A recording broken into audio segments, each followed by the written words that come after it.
Hello दोस्तों, welcome to my YouTube channel daily Shiksha. दोस्तों, आज का जो हमारा टॉपिक है वो है रिट। ये रिट कितने प्रकार की होती है, रिट जारी कौन करता और किस आर्टिकल के तहत सुप्रीम कोर्ट या हाई कोर्ट रिट जारी करता, आज हम इसे एक एक करके डिटेल से जानेंगे।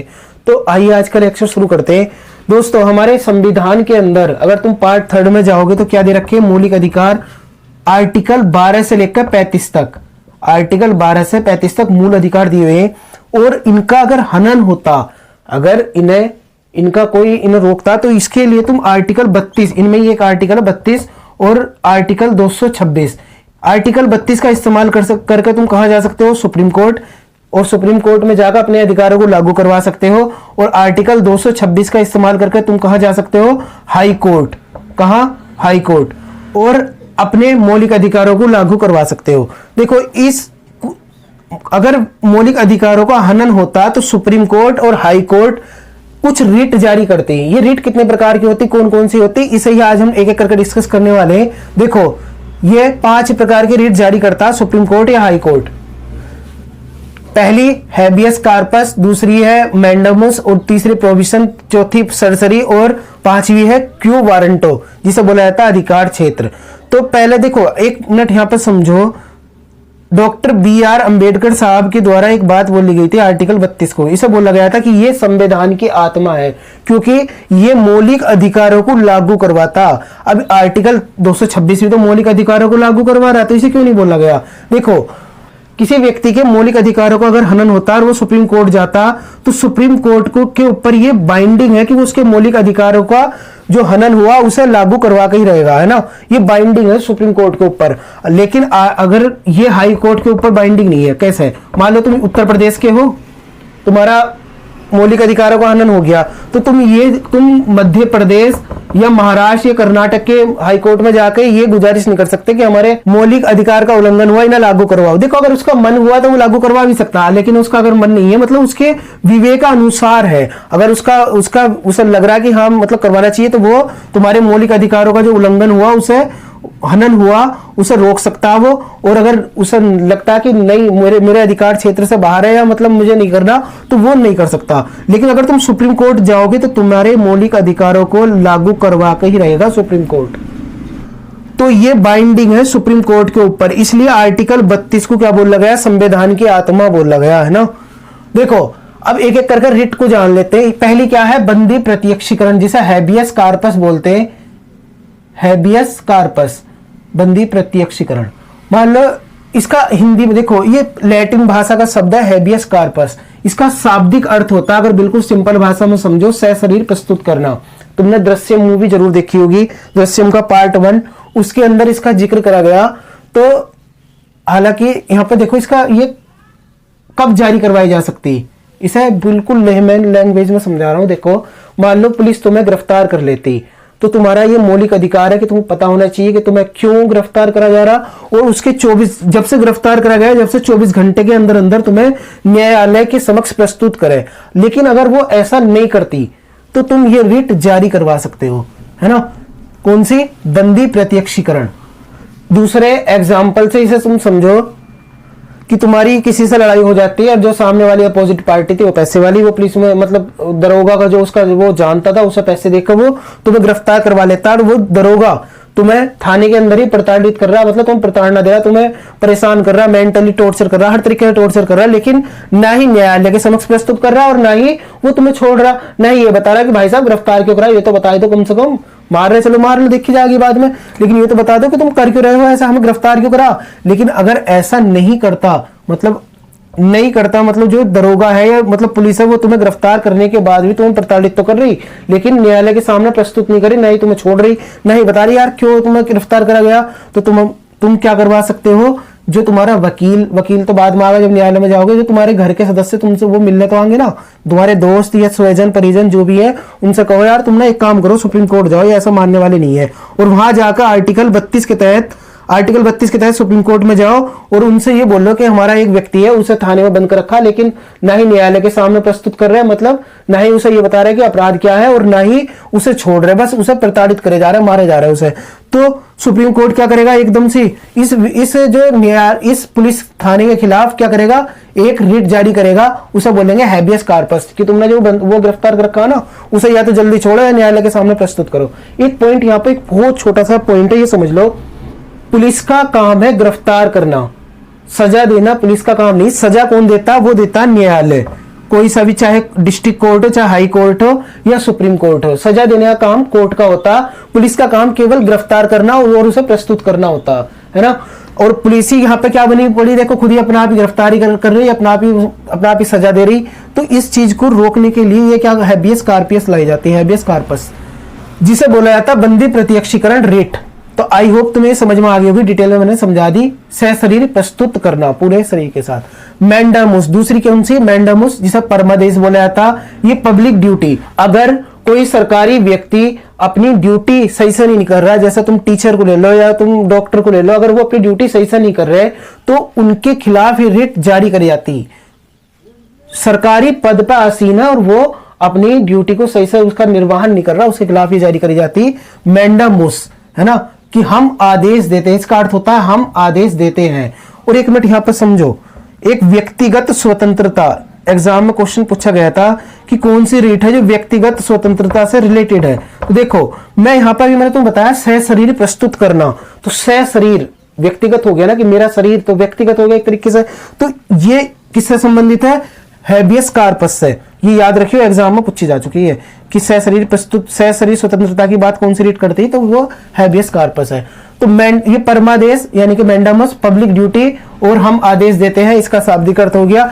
इसका एग्जाम्पल से समझ लो, तुम ट्रेन के अंदर जा रहे हो, है ना, और पुलिस वाला उसमें तुम्हारे पास टिकट भी है, सब कुछ है, तुम जनरल डिब्बे में चढ़ गए, जनरल कोच में चढ़ गए, पुलिस वाला आता है तुमसे कहता है टिकट दिखाओ।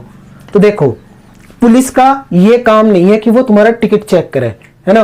टिकट चेक करने का काम किसका, टीसी का होता, टीसी का होता, वही टिकट चेक करता। अगर वो तुम्हें इस तरीके से प्रताड़ित करता है एक तरीके से कि दिखा मुझे टिकट दिखा, वरना मैं तो उसमें फाइन लगा दूंगा, तो कहते चल थाने में, है ना, उससे बोल चल तू अपने एसपी के पास, डीसी जिसके पास लेके चल रहा चल तू, और वहां जाकर उससे कहो कि भाई साहब तुम ना हम पर अत्याचार कर रहे हो बिना फालतू के, और तुम्हारे खिलाफ ना हम अब सुप्रीम कोर्ट में जाएंगे और ये रिट जारी करवाएंगे। फिर ना वो एकदम भिग्गी बिल्ली बनकर तुम्हें रिहा कर देगा। वो समझेगा यार ये व्यक्ति ना सामने वाला पढ़ा हुआ है, इसे सारी चीजें पता है। देखो कोई व्यक्ति अगर अपने अधिकार क्षेत्र, अपने सरकारी व्यक्ति है, वो अपने कर्तव्य का सही से निर्वहन नहीं कर रहा, उसके खिलाफ तुम रेट जारी करवा सकते हो, चाहे टीचर हो, चाहे डॉक्टर हो, चाहे कुछ भी है। अगर वो सरकारी पद पे है तो उसके खिलाफ ही जारी करवाई जाती है। तीसरी है प्रोहिबिशन, प्रतिषेध लेख जिसे बोलते हैं। अब देखो रोक देना, हिंदी में इसका अर्थ है टू स्टॉप या फॉरबिड, इसे बोला जाता है। वैसे अगर तुमने नॉर्मल भाषा में जरूर सुना होगा स्टे, स्टे सुना होगा जरूर। मान लो कोई, देखो हमारे यहाँ पे जो संरचना है ना वो क्या है, सबसे ऊपर सुप्रीम कोर्ट, उससे नीचे हाई कोर्ट और उससे नीचे है डीसी, डिस्ट्रिक्ट कोर्ट, है ना। अगर डिस्ट्रिक्ट कोर्ट अपने न्याय क्षेत्र से बाहर काम करता तो उसके खिलाफ ये रिट जारी होती है, उसके काम को रोक दिया जाता है इस रिट के तहत। कौन जारी करता है, देखो डिस्ट्रिक्ट कोर्ट के खिलाफ कौन करेगा, हाई कोर्ट, और अगर हाई कोर्ट अपने न्याय क्षेत्र से बाहर काम कर रहा है उसके खिलाफ कौन करेगा, सुप्रीम कोर्ट, है ना।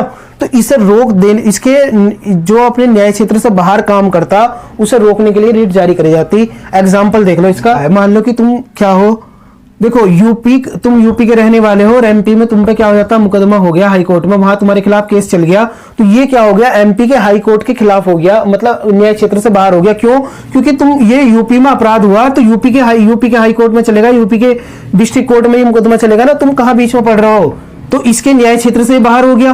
तो इसे रोकने के लिए, जब देखो इसने अपने न्याय क्षेत्र से बाहर काम करा तो इसे रोकने के लिए ये रिट जारी करी जाती है, जिसे बोला जाता है प्रोहिबिशन। तो आई होप तुम्हें समझ में आ गई होगी। ये हाई कोर्ट और लोअर कोर्ट जिसे डिस्ट्रिक्ट कोर्ट बोलते हैं उनके खिलाफ जारी करी जाती है। लोअर डिस्ट्रिक्ट कोर्ट के खिलाफ कौन जारी करता है, हाई कोर्ट, और हाई कोर्ट के खिलाफ सुप्रीम कोर्ट। नेक्स्ट देखते हैं सरसरी उत्प्रेषण, जिसे बोला जाता है हिंदी में पूर्णतः सूचित कीजिए, टू सर्टिफाइड।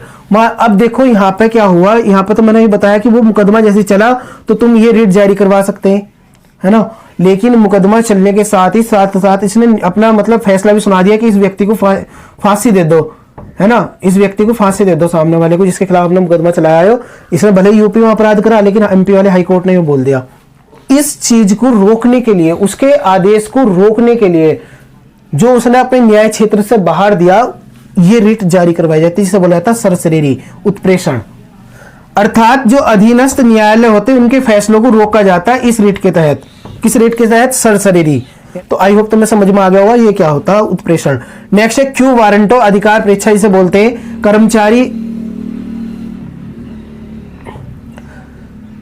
कर्मचारी के पद की संवैधानिक जांच। सिंपल भाषा में इसे समझाऊं तो देखो, अगर कोई व्यक्ति किसी ऐसे लोक पद को धारण कर लेता है जिसका उसे अधिकार भी नहीं है, तो उसके खिलाफ ही रिट जारी करी जाती। बिल्कुल लेमैन लैंग्वेज में इसे ऐसे समझो एग्जाम्पल के द्वारा। अगर मान लो तुम्हारा पड़ोसी क्या करता घूस भर के वो कोई मतलब सरकारी अधिकारी बन जाता, तो तुम उसके खिलाफ ही रिट जारी करवा सकते हैं। कहोगे यार ये व्यक्ति ना, ये तो हमारा पड़ोसी था, इसे आता जाता कुछ है नहीं, इन्हें पैसे दिए, एग्जाम में भी दे रहा, मेरे से क्वालिफाई हुआ नहीं, ये तो मेरे से कमजोर था, कैसे बन गया है ना। तो इसने क्या करा, घूस दी। तुम जाओगे सुप्रीम कोर्ट और उससे बोलोगे यार ये ना, इसने जब ऐसा पद धारण कर लिया जिसके ये योग्य भी नहीं है, ना ही इसका अधिकार है। सुप्रीम कोर्ट क्या करेगा, ये क्यू वारंटो रिट जारी करेगा और उस व्यक्ति का कच्चा चिट्ठा खोला जाएगा कि बताओ इसने प्रीलिम्स कब दिया, मेंस कब दिया, इंटरव्यू कब दिया, कब इसका मतलब ज्वाइनिंग हुई, सारी चीजें इसके बारे में देखी जाएगी और उसे जो सैलरी मिली ना वो उससे वापस ले ली जाएगी और उसे व्यक्ति को उसके पद से हटा दिया जाएगा और सजा और होगी। तो ऐसी ये रिट किस लिए जारी करी जाती है? जो अपने अधिकार को ऐसे लोक पद को धारण कर लेता है जिसके वो लायक नहीं है या जिसका उसे अधिकार नहीं है। तो आई होप तुम्हें ये समझ में आ गई होगी अधिकार परीक्षा। तो एक बार हम फिर से देख लेते हैं कि हमने पढ़ा क्या है। सबसे पहली हैबियस कार्पस सशरीर प्रस्तुत करना, थाने में बंद कर रखा, 24 घंटे के अंदर प्रस्तुत नहीं कर रहा है, तुरंत जाओ बंदी प्रत्यक्षीकरण रिट जारी करवाओ। देखो इसे ट्रिक से भी समझेंगे अभी, पहले 1 मिनट दोबारा समझ लो। परमादेश पब्लिक ड्यूटी, अगर वो क्या कर रहे हैं, अपनी ड्यूटी का पालन नहीं कर रहे है ना, थाने अगर तुम्हें ट्रेन में बैठा रखा, पुलिस वाला तुमसे वो मांग रहा है टिकट, तो उससे बोल रहा है उसे टिकट मत दिखाओ, उससे कहो कि मैंडम उसे मेरे पास है ना परमादेश है, तेरे खिलाफ जारी करवा दूंगा मैं, ये कभी ज्यादा बोल रहा हो। प्रोविशन प्रतिषेध, अधीनस्थ न्यायालय को रोका जाता है अपने न्याय क्षेत्र से बाहर जब वो काम करते।